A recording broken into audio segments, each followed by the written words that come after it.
Are you raising your hand? Oh man, I'm so excited. Okay. $5,000. Thank you! I need your number! 439 and $5,000. $5,000. We get little bits, we get a chainsaw, we get 3D printers, we get lots of fun stuff for your children. And I need all materials that cost money. Alright, what do you think? Guys, let's not mess around. We need another 5 out there. Rupert, what was your old DJ name, by the way? Your DJ name? Do you guys know that? Rupert? Fotek. That's Fotek, you guys. Like the most badass DJ ever. There it is. There's another 5 right over there. There's another 5 right there. That's 15 right there. Let's get another few more. We need a few more. I need a few more. We got another 5,000 out there somewhere. I know it. I can feel it. I'm pretty sure if you're wearing a white shirt and you lost them, and there it is! There's another 5,000 right there. Is this working out here? If you lost something earlier and you haven't spent shit tonight, you should maybe get them. She said a chainsaw, bro! Oh. Well, actually, table saw. Table saw, same thing. Come on, okay, alright, how about... I feel like there's one more in the audience. You do? I feel like there's one more in the audience. Is there one more 5? Come on.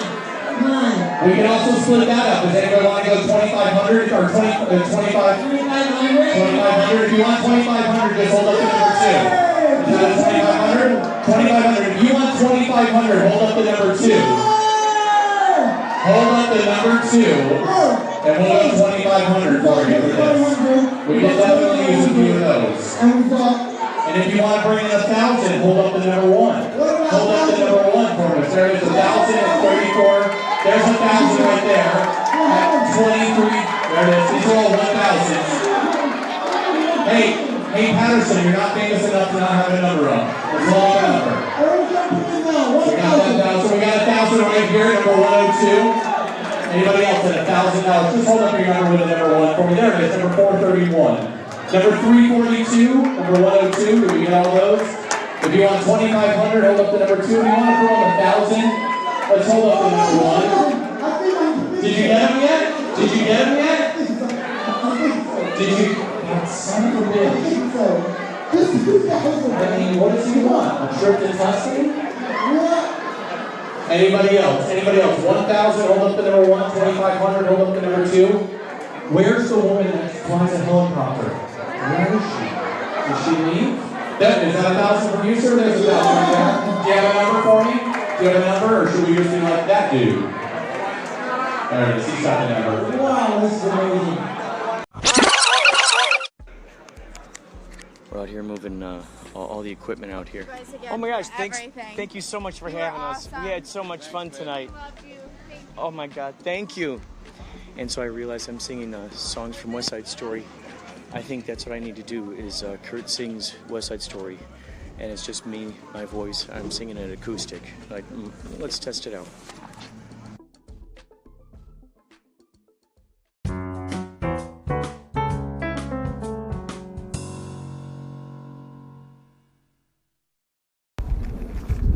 Well, this podcast is more than meets the eye.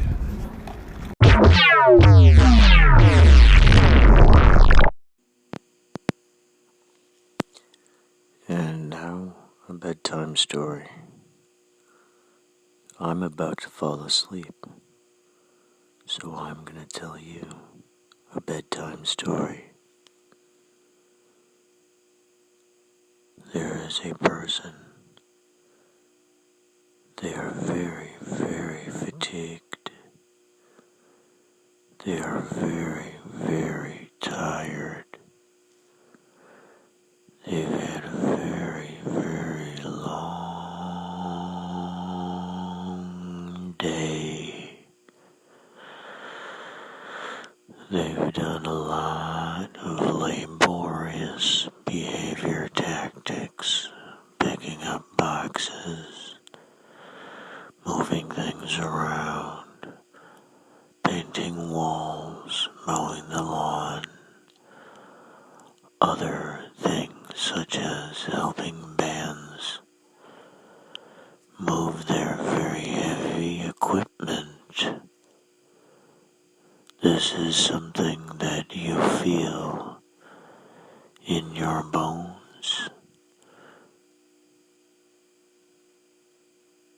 You know this to be true. It is that feeling of exhaustion and just sleepy.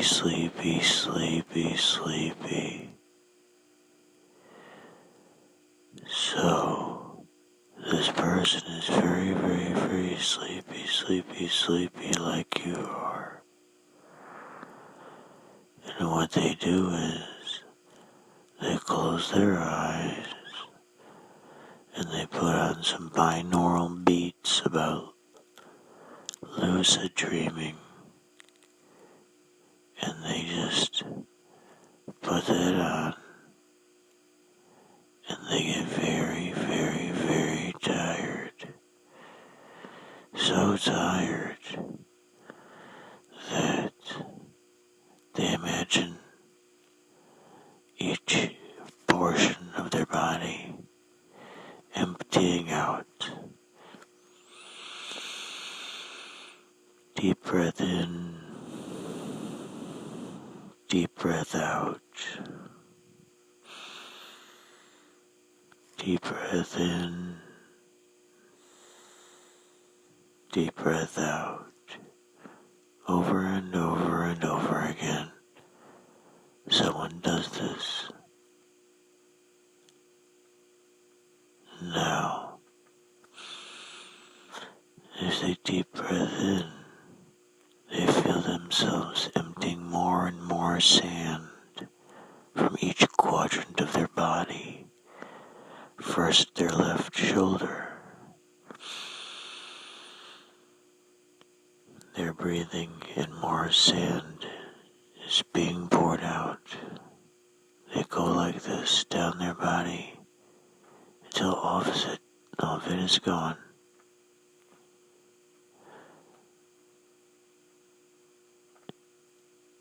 This is what happens when one is very relaxed. When they are so relaxed, they are hypnotized,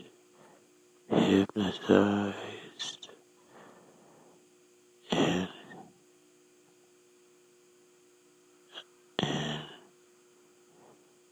they want to be in dreamland. This is the way to do it. This is the way to do it. The end.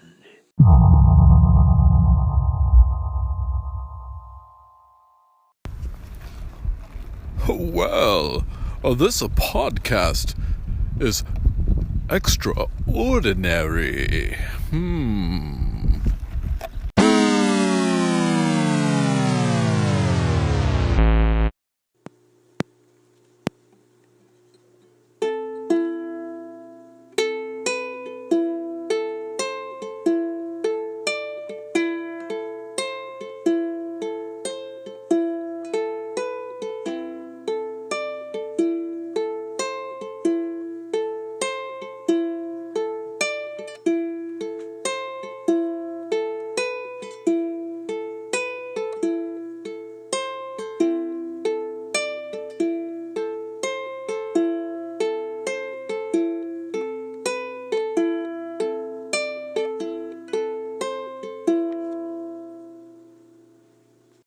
Thank you, I appreciate it.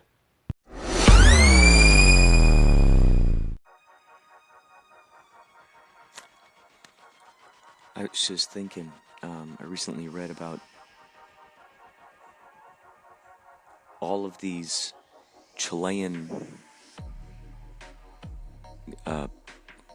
religious leaders are found guilty of pedophilia.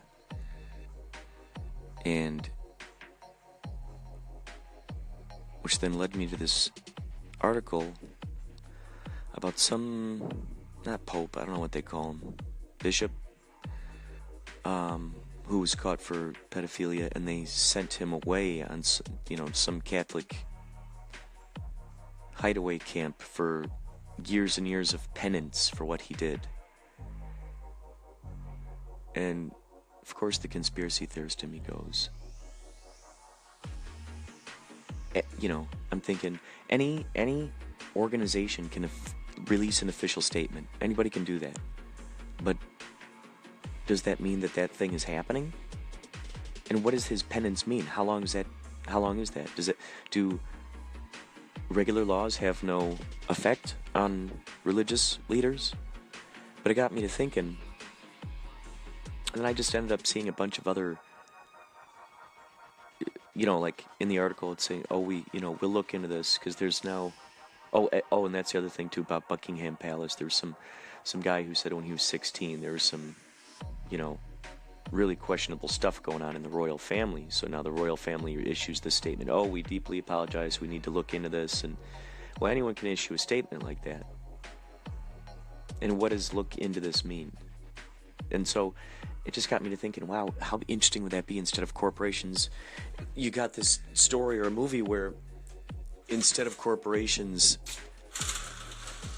placing blame on someone else or saying, oh no, that didn't happen, or you see where they they issue an apology and they go, we are so sorry, we knew this was happening, we will take the consequences. Yes, we for our penance we're going to donate X amount of money to schools, or I don't know, saving the environment, planting trees. We're gonna spend $1 billion in planting trees. We're gonna donate $1 billion out of our 700 bazillion billions. We're gonna donate one of those billions to buying a whole buttload of seeds and planting trees. So, reminds me of a little bit of the movie Yes Men, where the guys, they go around and they end up like on behalf of these organizations. Let's say Exxon, and they spill a bunch of oil or something. These guys, they're like Alan Abel. They go out there and they dress up as these official people, and they issue these official apologies and say that, oh yeah, we are going to donate X amount of money to your organization because of this terrible thing we did. And then all of a sudden, then these corporations come out and they're like, we didn't actually, we didn't say that. So now they have to hear themselves say, no, we are not those charitable people. they have to just hear themselves say that out loud. They have to come to grips with, no, I am not that person who did the right thing that you're talking about. That is not us. So I thought that'd just be great. You got these corporations go, oh yes, so sorry. Oh yes, we so sorry. Oh yes, with the sexual harassment stuff in our corporations, like Vice. You heard about Vice? Turns out that these guys were, just treating their women employees terribly. And now it's finally come to light. And so, like, oh yes, we know that. Okay, we're sorry. And as to show how sorry we are, we're going to donate, half of our sales throughout the rest of 2018. We're going to donate. We're going to give to the shelters, the abused women shelters. That would be neat. That would be cool, right?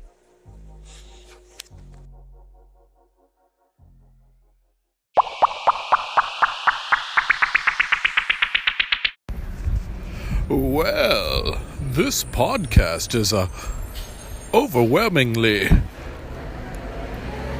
extraordinary.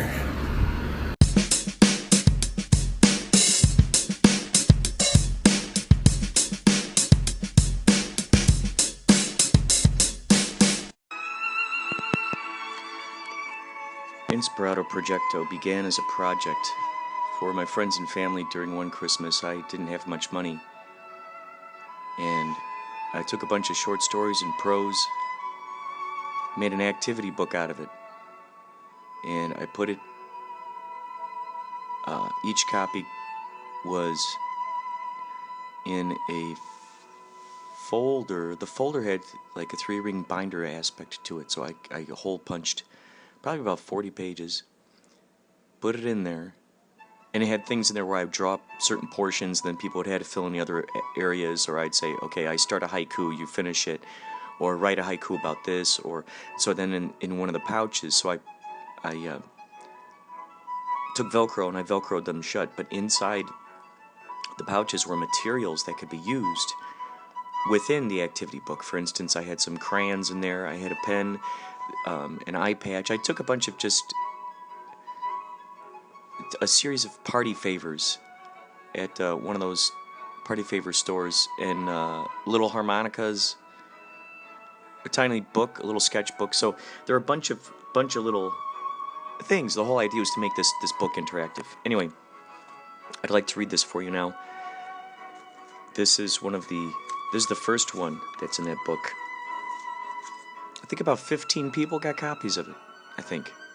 So here we go. Moments before we heard the growls, we trudged across the snow-covered prairie with our boots on and our suits on and our gloves on, with our hoods tied firmly around our faces. I imagined we were Eskimos on a journey to a place where polar bears bathed, and once we got there, we would tranquilize them with some sort of homemade concoction, then drag them back across the prairie to the igloo and cut them up and cook them up and eat them up. Or perhaps we would just spear them down right there and eat them at the bathing place.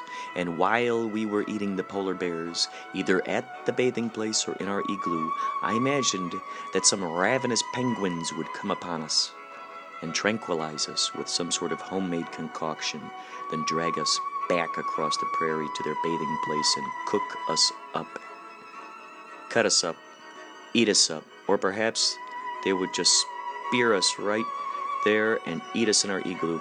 And while they were eating us, I imagined that a school of ravenous fish would come upon the penguins and tranquilize them with some sort of homemade concoction, then drag them into the water and cut them up and cook them up and eat them up. Or perhaps they would just spear the penguins down right there and eat them in our igloo. While I pondered these ideas, and we came upon the pine tree, they asked me if we should unearth it, then cut it up once we got home, or just cut it up right there. I told them we should probably cut it up once we got home. So I'm here with Philly Ocean. We're waiting for his breakfast taco, and he's going to get a motorcycle soon. He's going to get a really interesting motorcycle. We're going to interview him about this in a moment. We are now exiting the building. Thank you. So, what kind of motorcycle you getting? What? Just a side note, I always find it funny when you, smile at somebody or you say something polite to somebody and there's just zero reaction.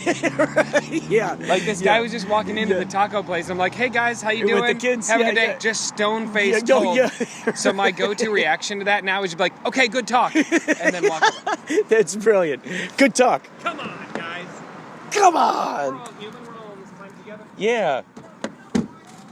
Sheesh.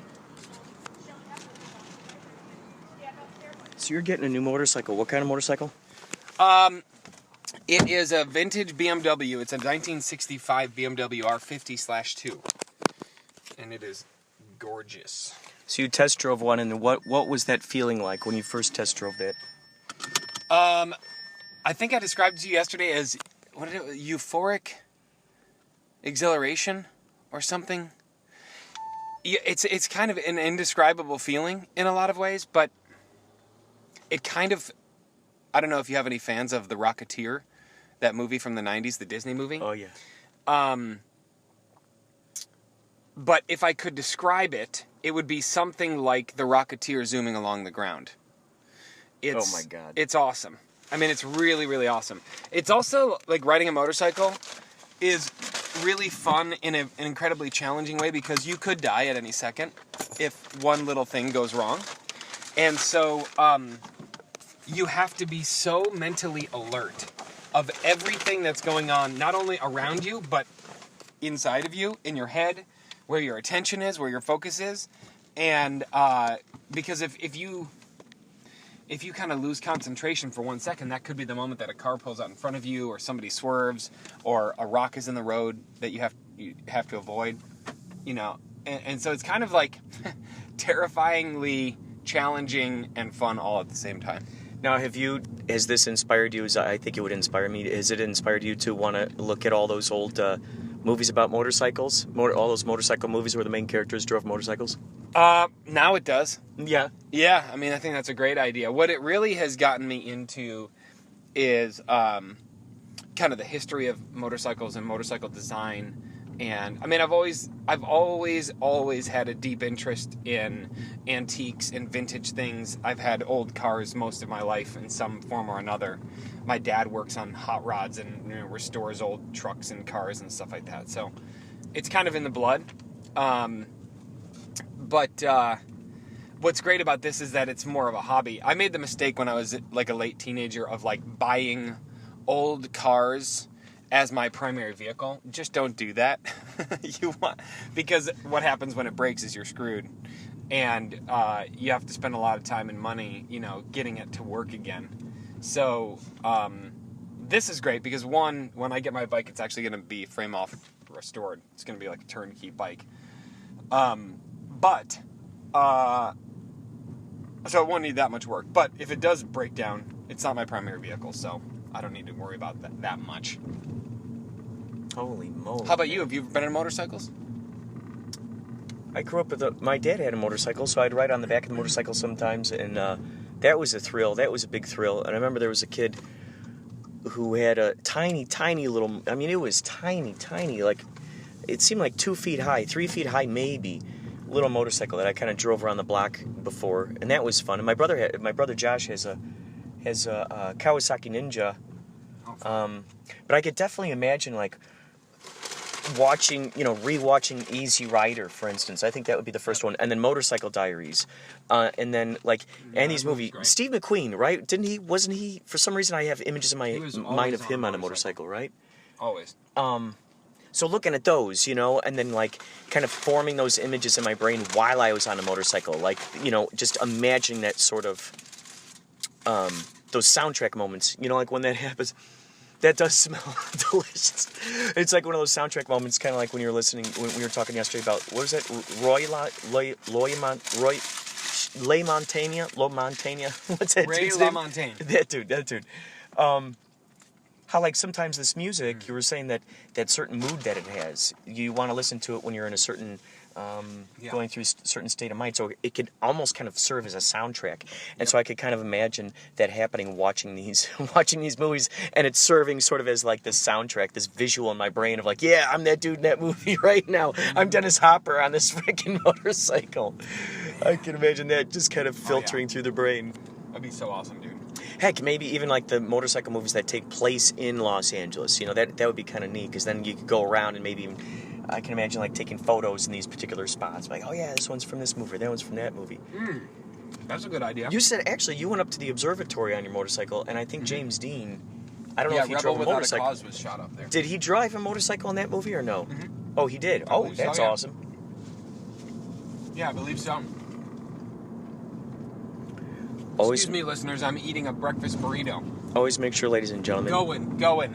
Back to Oxnard. Back to Oxnard. Oxnard, where the oxen run free. Where the oxen run free.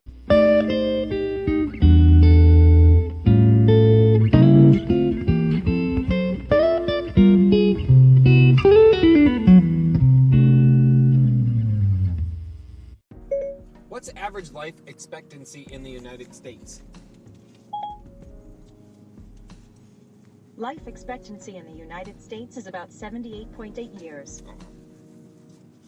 It's so crazy.